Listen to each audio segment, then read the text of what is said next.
18 horas. Notícias de Manaus, Amazonas, Brasil e do mundo. Agora na Mix.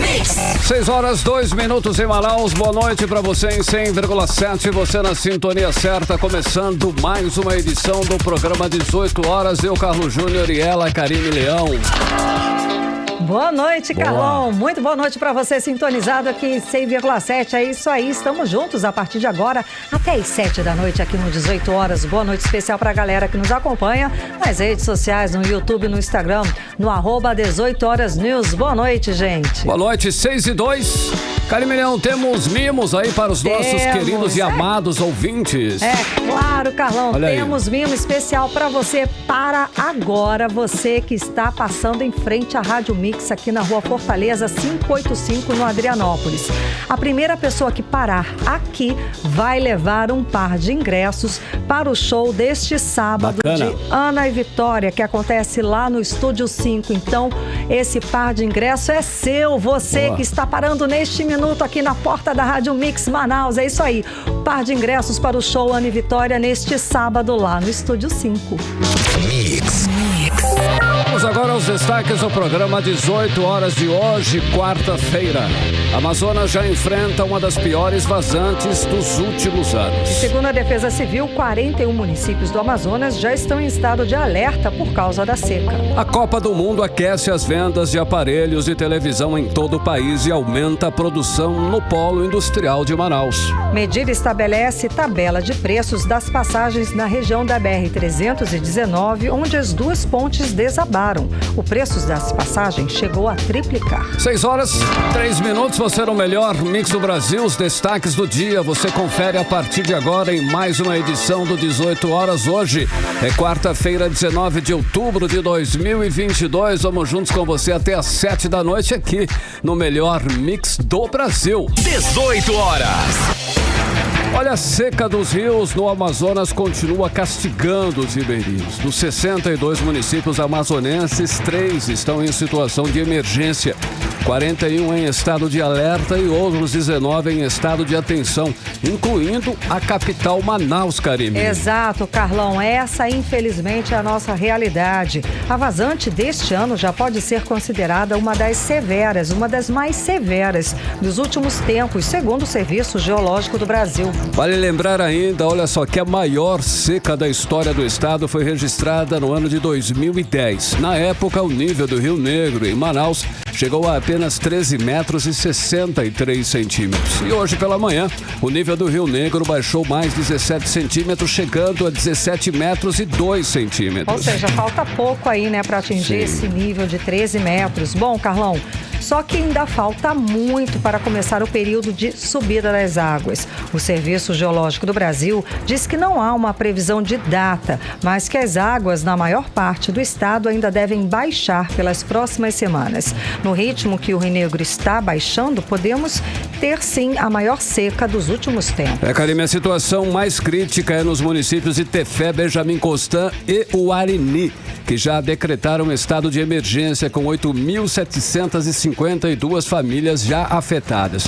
Várias comunidades já estão isoladas e com problemas sérios de desabastecimento. Temos aí grandes prejuízos para os agricultores que sofrem, comerciantes e também a população de um modo geral. Paga mais caro para comprar alimentos e não tem acesso à água potável com facilidade, Karine. E com todo esse cenário, hoje o governo do Amazonas apresentou um plano de ação da Operação Estiagem 2022, que inicialmente deve contar com investimento de cerca de 50 milhões de reais para suporte às famílias afetadas aqui no estado. E a operação inclui as ações da Defesa Civil e de outras áreas como saúde e abastecimento de água, ajuda humanitária com envio de alimentos e medicamentos, renegociação de dívidas e fomento para produtores rurais dos municípios afetados pelo fenômeno natural. Pois é, e para falar mais sobre esse assunto, Carlão, vamos conversar agora com a pesquisadora em Geociências do Serviço Geológico do Brasil, Jussara Cury. Muito boa noite, seja bem-vinda ao programa 18 horas. Então, qual o motivo exato desta vazante tão severa deste ano? Boa noite, Jussara Cury. Boa noite para a audiência. Então, nós tivemos esses 2 últimos meses com um saldo negativo de chuvas, né, em toda a bacia. Ou seja, para a gente ter uma grande estiagem, tem que ter ausência de chuvas, no caso, distribuído na bacia, que foi o que aconteceu, né, nesses últimos 2 meses. Tivemos uma estiagem severa, principalmente na calha do Solimões, que atualmente que está com níveis mais baixos, né, do que o esperado, né, para o período. Mas assim, no Rio Negro, na parte norte do estado, a vazante está seguindo um curso normal para o período, né, hoje aqui na estação de Manaus, com descida de 17 centímetros, isso é normal para o período. Sim. O que impactou essa fase agora, né, que a gente está, recebendo, né, tendo impacto da vazante, seria esse acumulado negativo de setembro e agora início de outubro. Okay. Esse acumulado, negativo seria por algum fenômeno como El Niño? Então, na parte norte de todo o hemisfério, né, tivemos uma seca de grandes proporções, né, isso na parte norte do hemisfério, e que de certa forma foi transferida também para a nossa região, que também é mais próximo, né, dessa parte norte. Né? Então, outros países enfrentaram essa seca, né, e por ausência de chuvas mesmo, e isso também aconteceu, de certa forma, aqui na região amazônica, com algumas concentrações, como foi o caso do sul do estado, né? Então tivemos ali a calha do Solimões e a parte sul, Rio Juruá, Rio Purus, também ficaram com níveis, desceram com certa intensidade, e hoje a gente está com cotas abaixo, né, da faixa da normalidade, na maior parte das estações, concentradas na bacia do Solimões e na parte sul do estado. Na parte norte, o ritmo da vazante segue o que estava sendo esperado para o período. Só que assim, aqui em Manaus, nós recebemos as contribuições tanto do Negro quanto do Solimões. Então, de certa forma, o impacto da vazante no Solimões é sentido aqui na região próxima a Manaus. Por exemplo, Manacapuru também está com uma vazante acentuada aqui em Manaus. E na região do Médio Solimões, né, como já foi noticiado. Como a senhora está falando aí, de um modo geral, nós estamos recebendo aí os impactos globais das mudanças climáticas, estamos sentindo. E aqui na região temos os registros das maiores cheias e agora uma das maiores secas dos últimos tempos, como a senhora falou aí. Está relacionado aqui de um modo geral, e a tendência é piorar essa situação? Qual é essa tendência? Nós perdemos o contato telefônico, estamos conversando com a pesquisadora em geociências do Serviço Geológico do Brasil, Jussara Cury. A gente vai restabelecer o contato telefônico e estamos falando sobre essa severa seca que está afetando o estado do Amazonas, várias regiões, Defesa Civil em alerta, governo do estado do Amazonas anunciando plano de contingência para o enfrentamento dessa vazante do rio para este ano de 2022, com investimento previsto de 50 milhões de reais. Isso tudo em suporte, ajuda humanitária, medicamentos, água potável, infraestrutura para a região atingida com esta severa seca que nós estamos registrando nesse período aqui no estado do Amazonas, que já é uma das maiores, né? E agora a gente está querendo saber da Jussara se a tendência é piorar, né, Karine? Exato, já restabelecemos o contato telefônico, então continuamos conversando com a pesquisadora em geociências do Serviço Geológico do Brasil, Jussara Cury. Então, a tendência é piorar? Então, a gente acompanha as estações monitoradas nas cabeceiras, né? No caso, Tabatinga, no Solimões e na região de São Gabriel. Então, no Solimões, em Tabatinga, no início do mês, agora em outubro, a gente ficou com o segundo menor nível de rio já registrado, né? Atingiu 1 centímetro. Então, do dia 6 até a data de hoje, o rio subiu. Hoje a cota lá em Tabatinga está 150 centímetros. Ou seja, a subida ela ainda está no ritmo lento, porque depende do retorno do período de chuvas.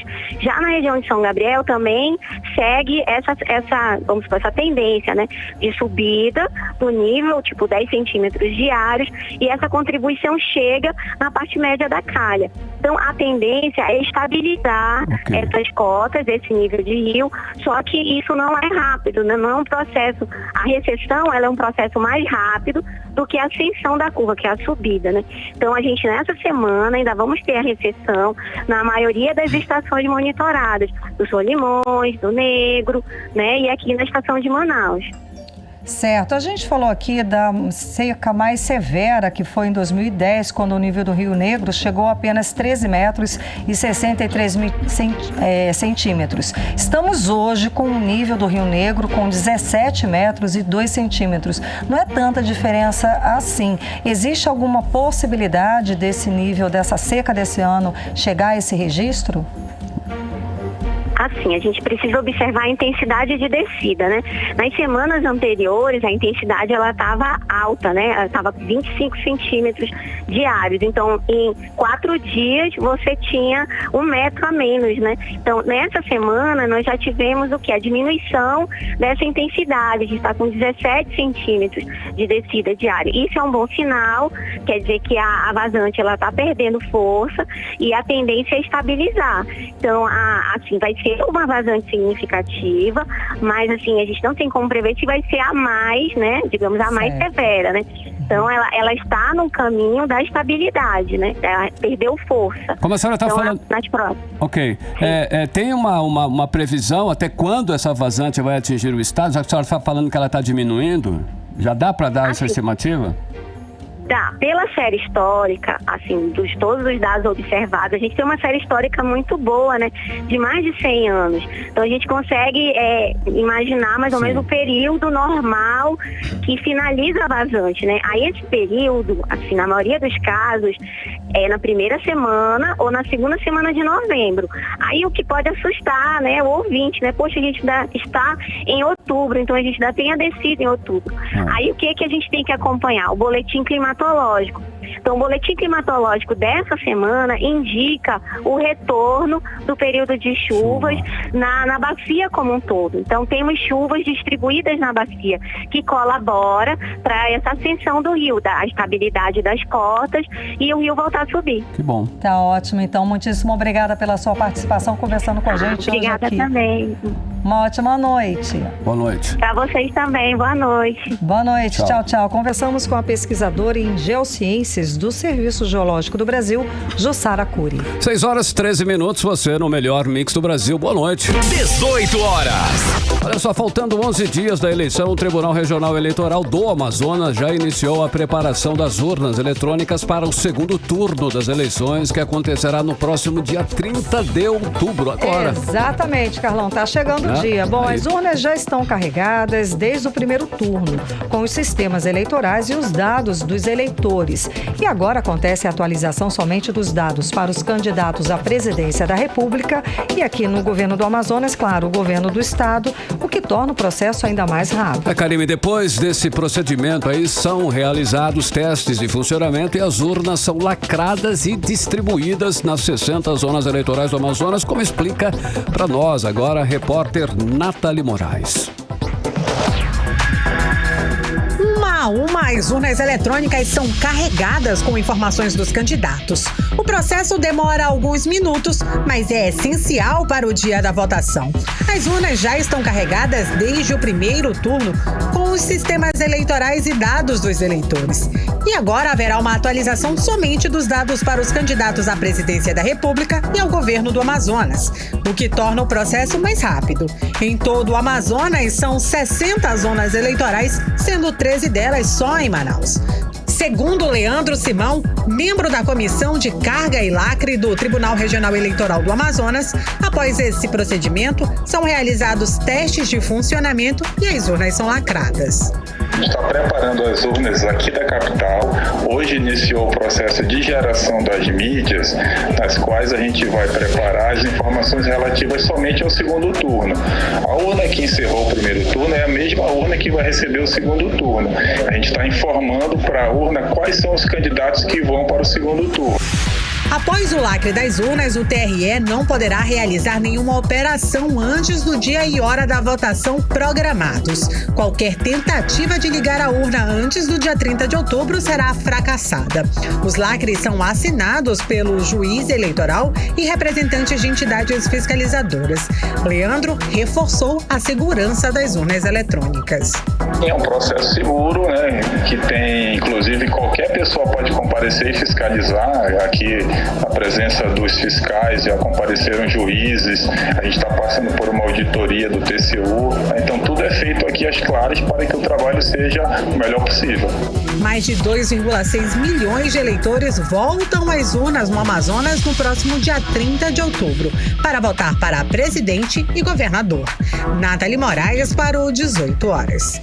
Você está ouvindo 18 horas. Manaus, 6 horas e 16 minutos. Vamos para a capital federal conectar com o nosso correspondente, o jornalista Carlos Eduardo Matos.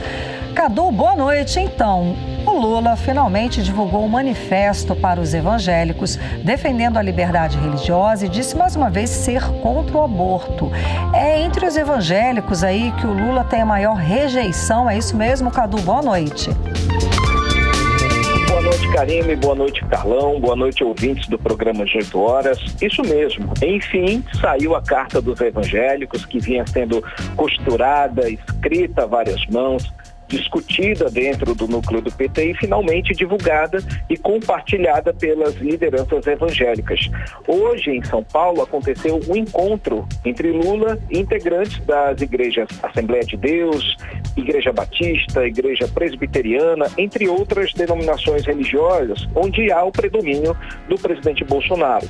A Carta dos Evangélicos, Karine, foi lida pelo ex-ministro Gilberto Carvalho, que fez parte da equipe de Lula quando ele foi presidente da República. A carta é pública e está disponível no site do candidato.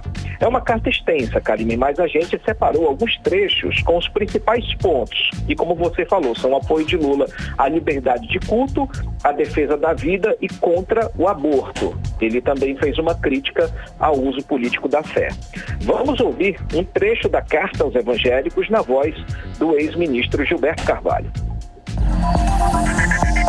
Tivemos, entretanto, um período em que mentiras passaram a ser usadas intensamente com o objetivo de provocar medo nas pessoas de boa fé e afastá-las do apoio a uma candidatura que justamente mais as defende.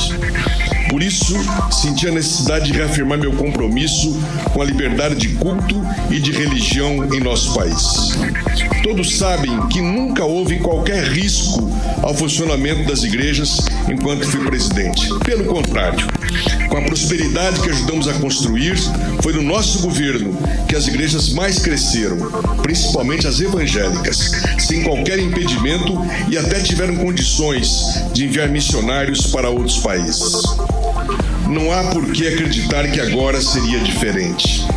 Posso lhes assegurar, portanto, que meu governo não adotará quaisquer atitudes que firam a liberdade de culto e de pregação ou criem obstáculos ao livre funcionamento dos templos. Jesus nos mostra que a casa dividida não prospera. A religião é para ser respeitada e vivida de acordo com a livre escolha de cada pessoa. Portanto, a tentativa de uso político da fé para dividir os brasileiros não ajuda ninguém, nem ao Estado, nem às igrejas, porque afasta as pessoas da mensagem do Evangelho. Pois Jesus nos ensinou liberdade e paz, respeito e união. É disso que precisamos. E os cristãos evangélicos têm dado mostras ao longo da história de seu compromisso com a paz, seguindo o que Jesus nos ensinou. Dai a César o que é de César, dai a Deus o que é de Deus.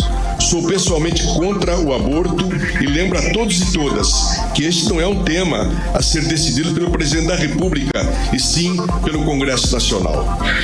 Meus queridos e minhas queridas, peço que recebam essas palavras como uma demonstração do meu desejo sincero de servir, de ajudar e trabalhar pelo bem de nosso país. 18 horas.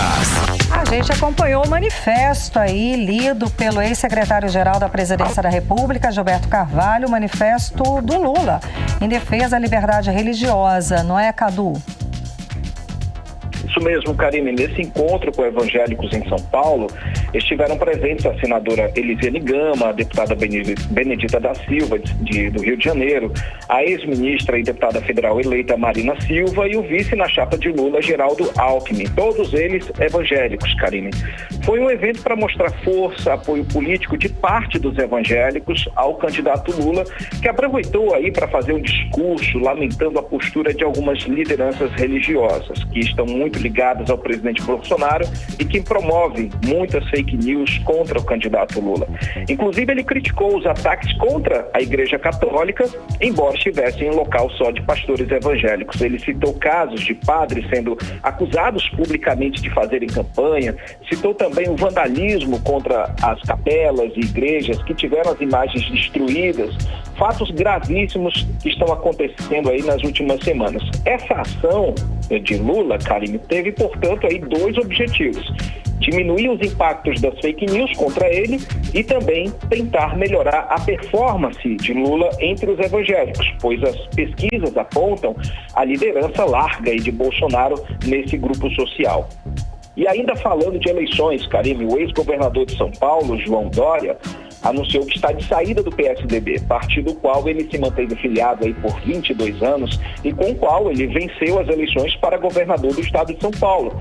O motivo não está bem claro, mas Dória vinha sendo pressionado a se posicionar com relação ao segundo turno. Ele foi um adversário de Bolsonaro durante a pandemia, principalmente na compra de vacinas. A gente lembra que Dória saiu na frente e o estado de São Paulo foi o primeiro a se vacinar contra a Covid-19 e, como antipetista que ele é, Dória resolveu sair do partido e se dedicar exclusivamente à iniciativa privada, onde ele atua no setor de marketing. E seguindo aí, falando de eleições, Karine, agora no contexto do estado do Amazonas, a equipe de Lula anunciou que o candidato cancelou aí a agenda política em Manaus, que estava marcada para esse sábado, dia 22. O motivo é que Lula vai reforçar a campanha dele em Minas Gerais, onde a disputa é um pouco mais tensa. Lembrando que Lula perdeu em Manaus, mas venceu no estado do Amazonas com a ajuda dos eleitores do interior do estado. E hoje à tarde, Karine, o TSE concedeu o direito de resposta ao candidato Lula com relação ao vídeo que a campanha de Bolsonaro publicou na propaganda eleitoral chamando Lula de ladrão e corrupto. Lula agora, com a decisão do TSE, vai ter direito a 20 inserções de 30 segundos ao longo da programação, dentro do espaço da campanha de Jair Bolsonaro. Foi uma vitória importante aí para a campanha petista. Karine, Carlão. Cadu, olha só, como foi a reunião do presidente do Tribunal Superior Eleitoral, ministro Alexandre de Moraes, com os executivos das empresas de tecnologia, hein, Cadu? A questão das fake news, que aumentaram bastante nesse segundo turno. É realmente um desastre, como diz o ministro, Cadu?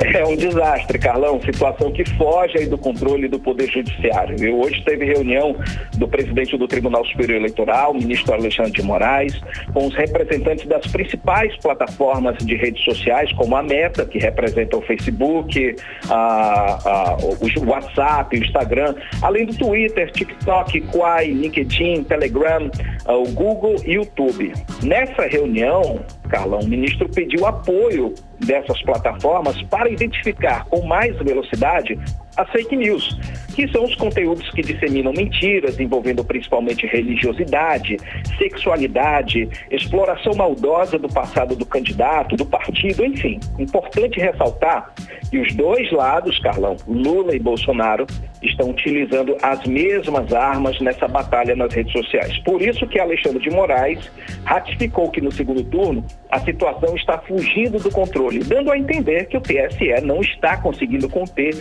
a onda de fake news, mesmo apesar daquelas ameaças feitas por ele, ministro, de cassação de registro de candidatura. Outra situação que o TSE também vem acompanhando com preocupação, Carlão e Karine, é o aumento do número de denúncias de assédio eleitoral no ambiente de trabalho.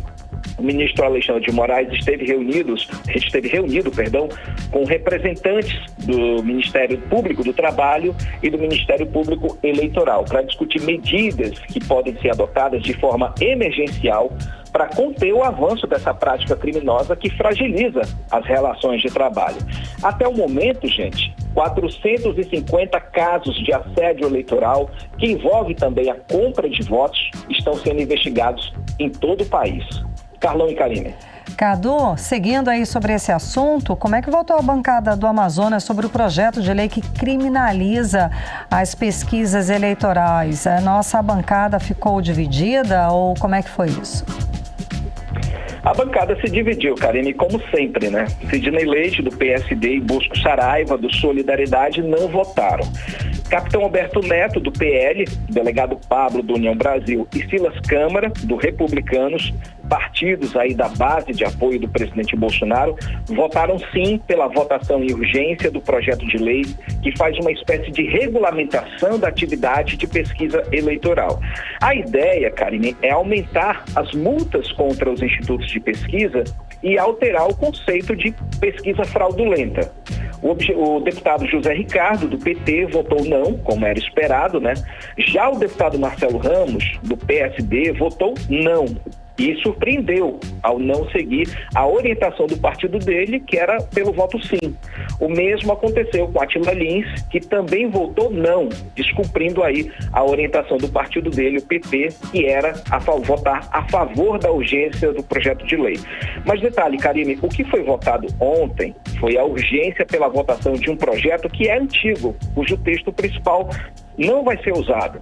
O presidente da Câmara, Arthur Lira, junto com os parlamentares da base de apoio, estão preparando um novo texto que vai ser juntado com o texto antigo, o que a gente chama de aglutinar, ou seja, tirar o velho e colocar o novo. Então, como a gente falou, Karine, a estratégia política é conter a qualquer custo a influência das pesquisas de opinião sobre os eleitores, ainda mais nesse segundo turno. Inclusive, saíram hoje 2 pesquisas. A Quest, que traz aí o candidato Lula com 53% dos votos válidos e o presidente Bolsonaro com 47%, e a Datafolha, que indica aí um empate técnico entre Lula, que aparece com 52%, e Bolsonaro com 48%. Uma diferença mínima que indica uma eleição bastante apertada no próximo dia 30. Volto com vocês, Karine e Carlão. Obrigada pelas informações, Cadu. Boa noite, bom trabalho. Cadu. Um abraço, gente. Tchau, tchau. Tchau. 6h28, você no melhor mix do Brasil. 18 horas. Olha só, os ministros do Supremo Tribunal Federal anularam nesta terça-feira, dia 18, a norma amazonense que concede pensão vitalícia a ex-governadores do estado. O benefício foi criado em 1990, mas sofreu alterações ao longo dos anos, Karine. Pois é, Carlão. Inicialmente, a legislação estabelecia que a pensão seria equivalente à remuneração de desembargador do Tribunal de Justiça do Amazonas, que atualmente é de R$ 35.400. Mas em 2007, houve uma alteração na lei para fixar o benefício no valor do salário do governador do estado, que hoje é de R$ 34 mil. Karine, essa é uma discussão antiga, inclusive, que agora chega à decisão final. Ex-governadores do Amazonas não terão mais essa pensão vitalícia. 18 horas. Manaus volta a registrar mais de 100 casos diários de Covid-19. Além disso, o boletim epidemiológico da Fundação de Vigilância Sanitária desta terça-feira registrou 2 mortes pela doença. O pouco caso da população com a vacina contra a Covid é um dos responsáveis por esses números, de acordo com o epidemiologista da Fiocruz da Amazônia, o Gésen Orellana. Os detalhes vamos conferir agora com Odineia Araújo. Embora não pareça, a pandemia da Covid-19 ainda não acabou. Prova disso está nos números registrados pela Fundação de Vigilância em Saúde do Amazonas no boletim de terça-feira.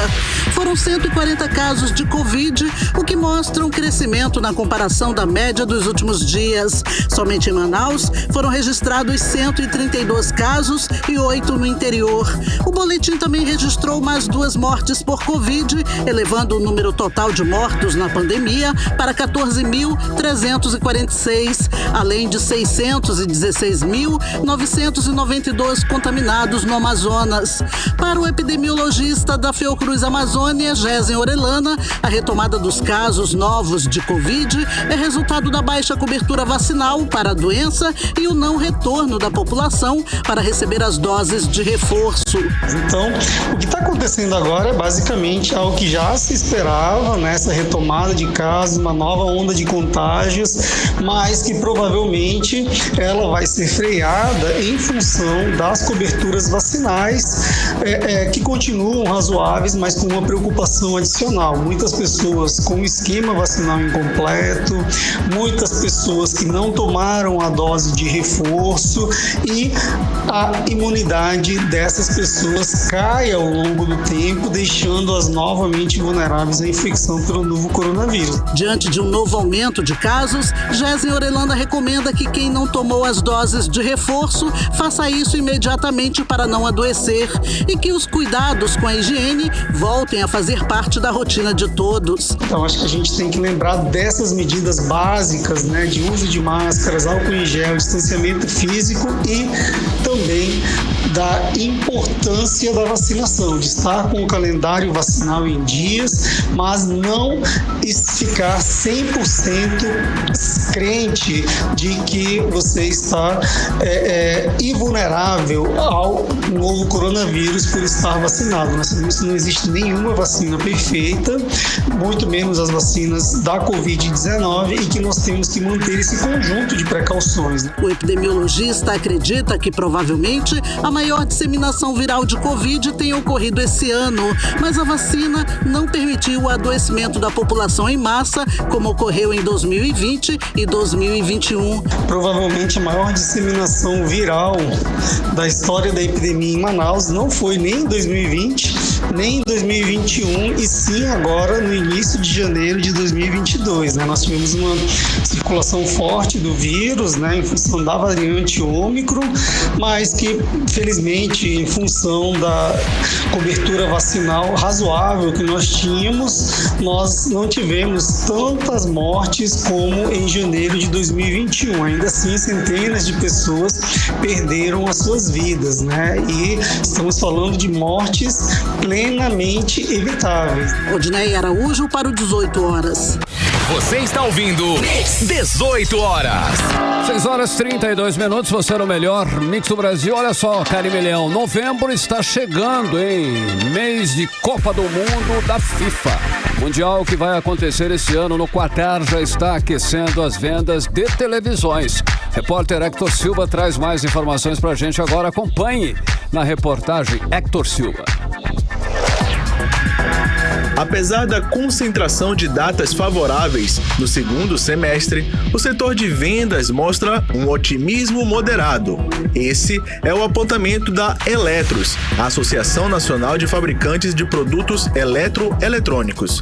José Jorge do Nascimento Júnior, presidente executivo da Eletros, acredita que o fim do ano, Black Friday, entrada do 5G em operação, Natal e, mais recente, a Copa do Mundo FIFA, irá acelerar a venda de eletroeletrônicos, nesse caso, a venda de televisões. Ainda assim, o presidente executivo da Eletros projeta um número de venda de televisões bem menor que o do ano passado. A gente não deve ter um número significativo nas vendas de televisores por vários motivos. Um deles diz respeito ao fato de que num período de 40 dias nós teremos três grandes datas de consumo muito próximas, como a Black Friday, o Natal e a Copa do Mundo. Geralmente a Copa do Mundo ocorre no final do primeiro semestre do ano, então há uma possibilidade, sim, real, histórica, do consumidor comprar uma televisão no primeiro semestre e no segundo semestre do ano comprar uma outra TV, ou no Natal ou na Black Friday. No caso de termos 3 datas num período muito próximo, a possibilidade do consumidor comprar somente um televisor, ela é muito maior do que nós termos a compra de 2 ou 3 televisores nesse mesmo período. Então, diante disso, a gente deve ter, aliado a outros fatores, como ainda uma pressão inflacionária elevada, ainda temos número de desemprego grande, ainda temos a insegurança do consumidor para aquisição de produtos produtos eletrônicos, a gente entende que nós devemos ter uma venda, fechar o ano com uma venda menor do que nós tivemos no ano passado, em torno de 5, 10% menor do que nós tivemos no ano de 2021. Em ano de Copa do Mundo, historicamente, os fabricantes de TVs aumentam as produções diante da demanda. No Polo Industrial de Manaus, onde várias empresas estão instaladas, o CIEAM, Centro da Indústria do Estado do Amazonas, disse que houve um crescimento de cerca de 8% na fabricação de aparelhos em Manaus. Hector Silva, para o 18 Horas. Você está ouvindo 18 Horas. E daqui a pouco aqui no 18 Horas, o Boi Manaus é a festa nesse fim de semana e vai contar com pelo menos 50 atrações. É o nosso assunto em instantes. Mix. 6 horas 36 minutos em Manaus, você conferindo aí os destaques do dia e mais uma edição do programa 18 Horas. Vamos agora ao tempo e a temperatura para amanhã. Amanhã é quinta-feira, já começando o final de semana. Vamos saber, tempo e temperatura, Karime Leão. Previsão do tempo. Segundo informações do Climatempo, amanhã vai ter sol com muitas nuvens durante o dia. Período de nublado com chuva a qualquer hora. A mínima prevista é de 24 graus e a máxima bem fresquinha, gente. Não deve passar dos 30 graus. As chances de chuva são de 90% e a umidade relativa do ar fica entre 57% e 98%. 18 Horas. Justiça Federal nega pedido de redistribuição de processo contra a empresa Potássio do Brasil sobre mineração no município de Altazes, Karime. Pois é, Carlão, agora representantes dos povos Mura que moram na região temem uma possível exploração do minério possa comprometer o alimento e a qualidade da água da comunidade. Vamos aos detalhes sobre o assunto com a reportagem de Odinei Araújo. A decisão do TRF1, Tribunal Regional Federal da Primeira Região, atendeu a um recurso do Ministério Público Federal.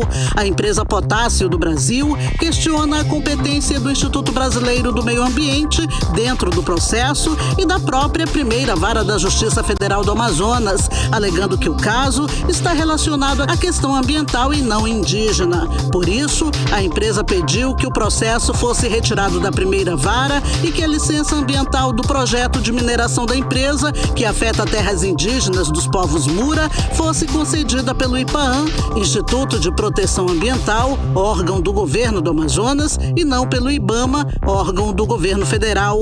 Mas para o Ministério Público Federal, o empreendimento da Potássio do Brasil está sobre terras indígenas e causando impactos a essas comunidades. Por isso entrou com recurso contra os pedidos da empresa. E a Justiça Federal aceitou o pedido do Ministério Público.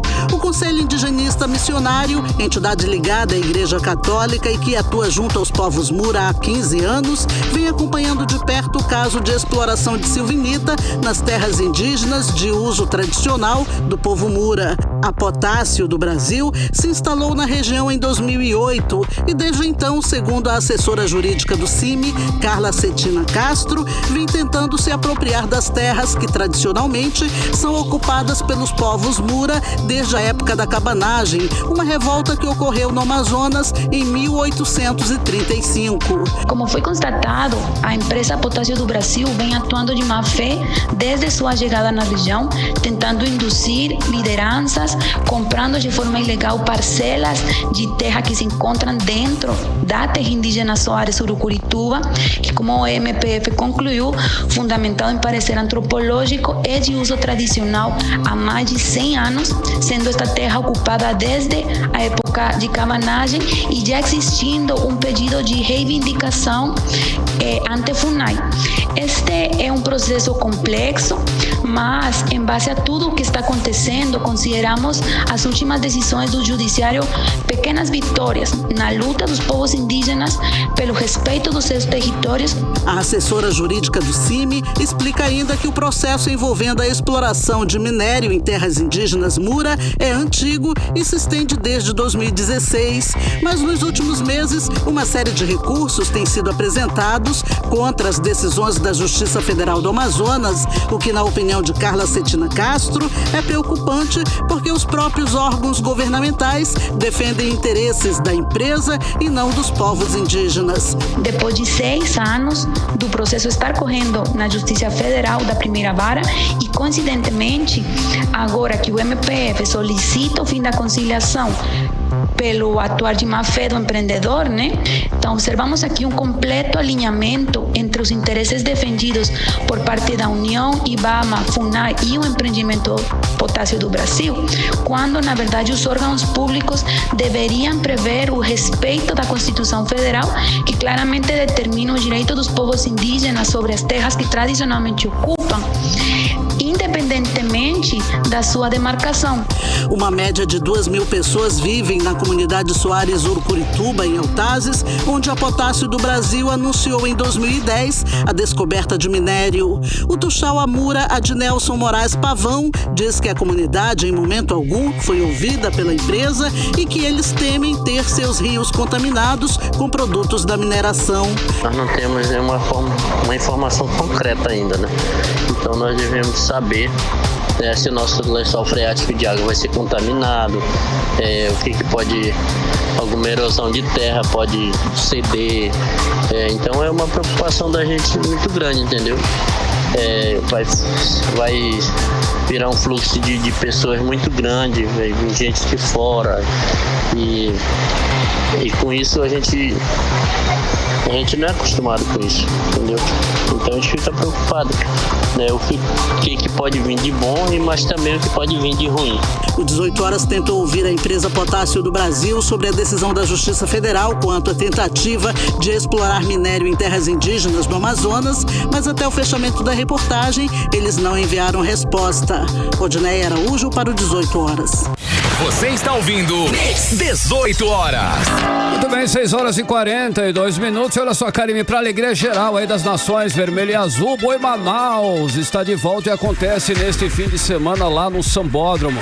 O evento volta às origens com os famosos trios elétricos. A festa faz parte das comemorações de aniversário de 353 anos de Manaus e vai contar com 50 atrações, Karime. Carlão, uma festança só. Vão ser 3 dias de música, dança, 2 pra lá, 2 pra cá, enfim. O evento começa nesta sexta-feira e segue até o domingo. A entrada é gratuita, mas quem quiser brincar lá atrás dos trios elétricos precisa comprar o Tururi, que é a camisa da festa. A repórter Nathalie Moraes conta pra gente mais detalhes. Chegou a hora de vestir o seu tururi e dançar 2 pra lá e 2 pra cá no Boi Manaus 2022. Serão 3 noites com sucessos da toada para comemorar os 353 anos da nossa cidade. A festa é gratuita e volta a acontecer no Centro de Convenções Sambódromo, nos dias 21, 22 e 23 de outubro, com início às 7 da noite e apresentações dos artistas em bois elétricos. E para entrar no clima, já começou a feirinha do Tururi, com participação dos grupos de dança e as torcidas oficiais dos 2 bumbais. No local, você pode escolher o Tururi de seu artista favorito, reunir os amigos e ensaiar os passos para a grande festa. O diretor-presidente da Manaus CUT, Alonso Oliveira, ressaltou que o retorno do Boi Manaus vem para resgatar a cultura do boi bumbá aqui na nossa cidade.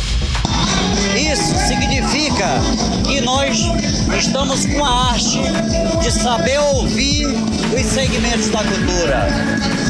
A prova maior que nós ouvimos Prince, Carlinhos do Boi, Fabiano, outros representantes dos bois, trouxe o modelo, olhamos, acreditamos, apostamos nele e fomos operacionalizando todos os segmentos que estão aqui dentro da arena, da bebida, comida, a nossa boutique do Tururi todos estão achando um grande sucesso. A feirinha do Tururi segue até esta quinta-feira, dia 20 de outubro, a partir das 6 da tarde. No local, os brincantes de boi-bumbá, além de curtirem as toadas, podem adquirir o seu Tururi, vestimenta que será o passaporte para os trios que tocarão no Boi Manaus. Os Tururis estão sendo vendidos a R$30. Nathalie Moraes para o 18 horas. Você está ouvindo 18 horas. 6 horas 45 minutos. Daqui a pouquinho você confere no 18 horas. Medida fixa a tabela de preços das passagens na região da BR-319, onde as duas pontes desabaram. O valor chegou, inclusive, a triplicar. Esse é o nosso assunto em instantes. Mix. Vamos agora falar sobre os bastidores da política local com a repórter Artemisa Gadelha. Artemisa, boa noite. Então, vereadores que apoiam a mudança do regimento interno da Câmara Municipal de Manaus no intuito de prorrogar por mais um mandato a presidência do vereador Davi Reis estariam pressionando o prefeito nessa manobra, Artemisa. Boa noite, explica pra gente. Na verdade, Karime, existe um grupo de vereadores que apoia o presidente Davi Reis nessa manobra da mudança do regimento interno para Davi, se manter na presidência, como você disse. Só que hoje esse grupo é minoria na Câmara. Mas chegou ainda há pouco uma nova informação aqui pra gente. Boa noite para você, boa noite, Carlão. Boa noite a todos que acompanham o programa 18 horas. Olha, segundo o vereador Rodrigo Guedes, do Partido Republicano, o prefeito Davi Almeida, do Avante, não está sendo pressionado não por esse grupo. Na verdade, quem está pressionando para que Davi Reis se mantenha na presidência com a mudança do regimento, essa pressão é do próprio prefeito. O vereador Rodrigo Guedes, inclusive, explica para a gente. Vamos ouvi-lo. O prefeito de Manaus, Davi Almeida, está chamando os vereadores da sua base e ele pessoalmente está trabalhando para garantir a reeleição do presidente da Câmara, Davi Reis. Ou seja, ele, o Davi Almeida, que está forçando de alguma forma, politicamente, lógico, os vereadores a assinarem o projeto de resolução que mudaria ou que pretende mudar o regimento interno da Câmara Municipal de Manaus para permitir a reeleição do presidente da casa, o que é proibido atualmente. Então, o prefeito está trabalhando politicamente, usando de todos os seus artifícios políticos e está cobrando pessoalmente vários vereadores da base que apoiem o Davi Reis. 18 horas. Bom, como ouvimos, o vereador Rodrigo Guedes, o presidente Davi Reis não desistiu, mesmo depois, da maioria da Câmara assinar um manifesto contrário a essa manobra para mudar o regimento. E agora aí ele tem o apoio, como nós vimos, do prefeito de Manaus, Davi Almeida. E aí fica a pergunta, por que tanto gasto de energia para manter Davi Reis na presidência da Câmara? Depois de uma gestão com várias denúncias, inclusive chegando a ser matéria nacional, em diversas situações, como a do puxadinho de 32 milhões de reais, que foi barrado após a ação dos vereadores Rodrigo Guedes e Amon Mandel, eles que entraram na justiça para barrar o puxadinho. Teve também a história do kit selfie, que virou matéria nacional, o cotão que passou de 18 mil reais para 33 mil reais, enfim. Karime, Carlão. Artemisa, olha só, saiu a primeira pesquisa do IPEC do segundo turno para o governo aqui no estado do Amazonas. Foi quarta-feira, hoje. Os números foram divulgados ainda há pouco, inclusive, pela Rede Amazônica. Conta pra gente aí os detalhes dessa pesquisa.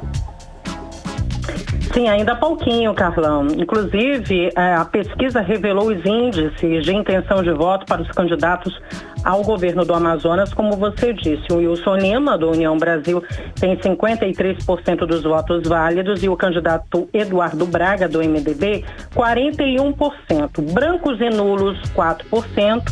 não sabe, não opinou 2%. Já na resposta estimulada e única, em porcentagem de votos válidos, Wilson Lima, do União Brasil, tem 56% e Eduardo Braga, 44%.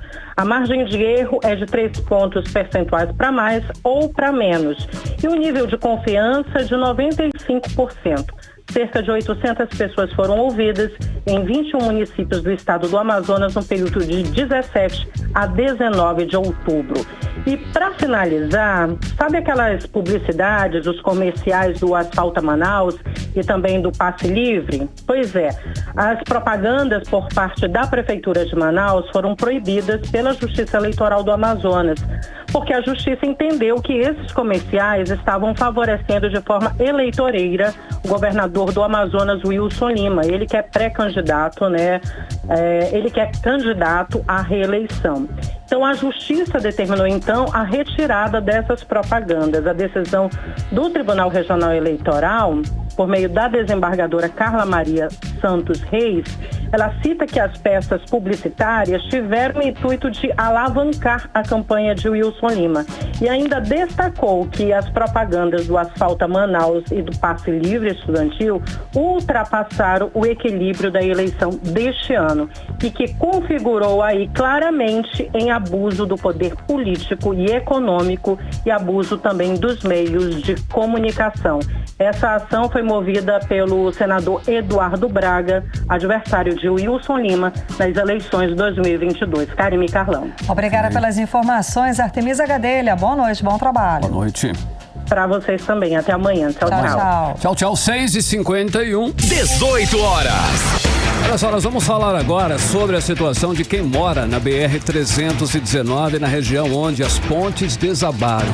Além de todos os prejuízos, a população também está pagando caro para conseguir transitar pela rodovia. Os valores cobrados foram considerados abusivos e, por isso, as tarifas das passagens intermunicipais nesses trechos foram definidas e tabeladas, Karime. Exatamente, Carlão. Uma portaria definiu os valores cobrados no Serviço Público de Transporte Rodoviário Intermunicipal. Essa medida foi adotada justamente para impedir essa cobrança abusiva. Para a gente ter uma ideia, tinha passagem que antes custava cerca de R$ 35,00 antes das pontes desabarem, passou para R$ 105,00. Imagina, você pagava 35, do dia para a noite passou a pagar R$ 105,00. Fora, né? Pois é. A repórter Nathalie Moraes explica exatamente como é que isso tudo aconteceu. Vamos acompanhar. Com a queda das duas pontes na BR-319, as passagens que antes custavam cerca de R$ 35,00, agora praticamente triplicaram o valor. Além do alto preço nas passagens, a população vem sofrendo com o desabastecimento. Nesta terça-feira, a Agência Reguladora de Serviços Públicos Delegados e Contratados do Estado publicou no Diário Oficial uma portaria que estabelece os valores cobrados excepcionalmente no Serviço Público de Transporte Rodoviário e Intermunicipal Coletivo de Passageiros nas localidades afetadas pelo desabamento das duas pontes no Careiro da Várzea.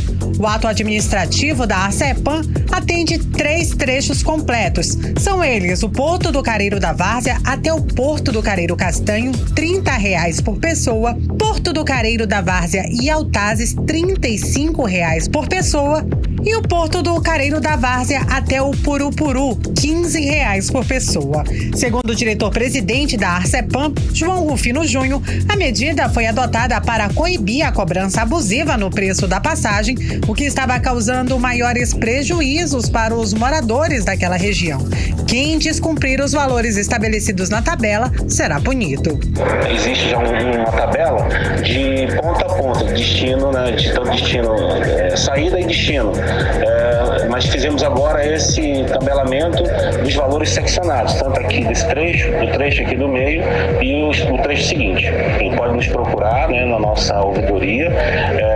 A portaria estabelece, né, que há sanções, punições para quem pratica algum tipo de irregularidade, sobretudo abuso econômico, que possa prejudicar essa população que já está bastante afetada, né, por esse problema.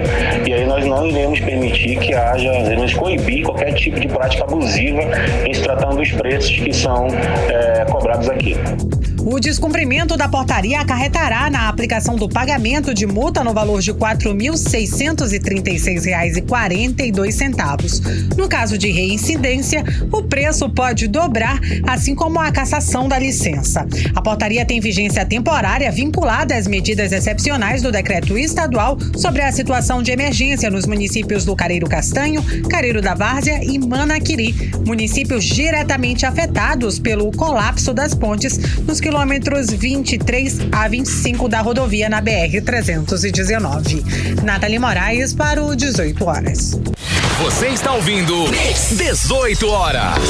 6 horas e 54 minutos. Nós vamos conferir a previsão do tempo para hoje à noite, agora, né? Com Karime Leão. Madrugada também. Previsão do tempo. Aí, Carlão, vamos lá. A previsão do tempo, de acordo com informações do Clima Tempo, é de pancadas de chuva durante a noite e a madrugada.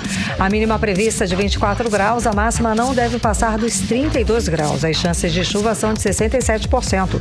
E a umidade relativa do ar fica entre 56% e 98%. Mix. Olha só, com a proximidade aí do Dia dos Finados, dia 2 de novembro, os cemitérios de Manaus começam a ser preparados para a visitação, Karime. Exato, Carlão. E os trabalhos começaram esta semana pelo cemitério Nossa Senhora Aparecida na Avenida do Turismo. As informações a gente confere com a Giné Araújo. Mais de 500 mil pessoas devem visitar os 10 cemitérios de Manaus no próximo dia 12 de novembro. Por isso, o mutirão de limpeza nessas 2 semanas antes do Dia de Finados vai chegar a todos os cemitérios que estão localizados 6 na área urbana e 4 na zona rural de Manaus. A limpeza começou pelo maior cemitério público do Amazonas, o Nossa Senhora Aparecida, no Parque Tarumã, conforme o secretário da CEMUSP, Secretaria Municipal de Limpeza Pública, Sabá Reis. Mas nós temos a véspera do Dia de Finados, que é um dia onde o fluxo de pessoas é enorme. Aqui mesmo, nesse cemitério, que é o maior do estado, aqui tem sepultado mais de 240 mil pessoas. Deverão passar por aqui no Dia de Finados quase que 500 mil de pessoas. Os serviços de limpeza, de acordo com o subsecretário operacional da CEMUSP, Jairo Santos, acontecem de forma simultânea nos cemitérios e incluem capinação, retirada de entulho, entre outros. Então é lavagem, poda, capina, varrição para deixar o ambiente bonito, agradável para as pessoas estarem aqui. Fora isso, nós vamos intensificar também o acesso administrativo, vamos organizar o dia, planejar o dia. A ideia nossa é fazermos aqui um translado aqui com um micro, porque os carros não vão ter acesso aqui por conta do fluxo. Também será montado um sistema de acesso para as famílias que visitarem o cemitério Parque Tarumã, que sozinho deve receber quase 500 mil de pessoas no dia 12 de novembro. Os cemitérios vão funcionar das 6 da manhã até 6 da tarde no Dia de Finados. Mais de 1.000 servidores municipais vão atuar no atendimento à população nesses locais. Odneia Araújo para o 18 horas. Você está ouvindo 18 horas. E daqui a pouco, às 8h45 da noite, Flamengo e Corinthians se enfrentam no Maracanã pela final da Copa do Brasil. E vai ser com grande público, tá? Imagina, os ingressos estão esgotados há um mês. A polícia, inclusive, montou um esquema especial para impedir a invasão de torcedores que não conseguiram comprar seus ingressos, viu, Carlão? Olha aí, Karime Leão, nas redes sociais, uma imagem de ingresso falso já está, inclusive, circulando entre os torcedores. A comercialização do bilhete promete o acesso ao entorno do Maracanã, que estará fechado, e prevê a invasão da torcida, o que permitiria a entrada no estádio mesmo com ingresso falso. Pois é, bom, mas a polícia está lá para organizar toda essa história aí. O fato é que o Flamengo é o favorito para conquistar a Copa do Brasil. Uma vitória simples, por um gol, garante a taça. Em caso de empate, a disputa será nos pênaltis, Carão. Karime, o jogo será transmitido pela TV aberta e que vença, Karime Leão, o melhor ou o Coringão? Para, né, Amado? Flamengo até morrer eu sou. O melhor que vença, 6h59. 18 horas. Seguimos direto para o editorial 18 horas. Editorial 18 horas. As notícias sobre casos de intolerância aumentaram no Brasil. Intolerância significa a tendência de não ouvir ou não aceitar ideias, opiniões ou atitudes diferentes ou opostas às suas próprias. A intolerância vem acompanhada de repressão ou violência em relação a doutrinas ou modos de vidas diferentes. Ora, a diferença faz parte da natureza humana. Todos somos diferentes. Então é urgente que todos nós reflitamos sobre a importância da tolerância para a própria existência como ser humano. Fora disso, não há futuro possível de paz. 18 horas. 6h59, Karime, fechando mais uma edição do 18 horas. Faltando alguns segundos. Agora lá, sim, fechou. 7 em ponto, gente. Obrigada pela companhia, um beijo e até amanhã. Até amanhã, continue bem, continue em 100,7. Você ouviu 18 horas. As notícias do Brasil e do mundo. De volta amanhã.